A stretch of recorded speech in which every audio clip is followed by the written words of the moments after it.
Hello, traders. Today is Wednesday, June 25th, and this is my analysis for silver. And we are on the daily time frame because this is where we really can see that this is likely a wave one, wave two, this is likely a wave three. I think this break of structure proves the wave three is over, and it also proves to me we are very likely in a wave four.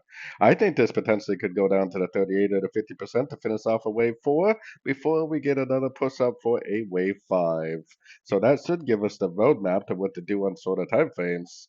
Going down to the 4 hour, the first push down is probably a wave A. We probably are going to drift up, but the move up will probably be a crutch into the move down, wave B.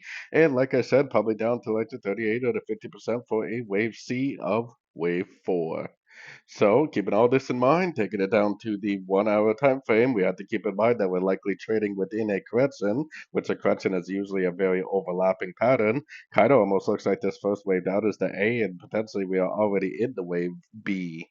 This potentially is like a 1, 2, 3, 4, 5 of wave C, maybe go up to like the 61%. And this is a wave B, so you got your big wave A, potentially your big wave B, which we are likely in a wave C of B now, maybe like the 61 or the 78%, then probably down for the bigger wave C, all part of that big wave 4 that I was talking about on the 4 hour and the daily time frame.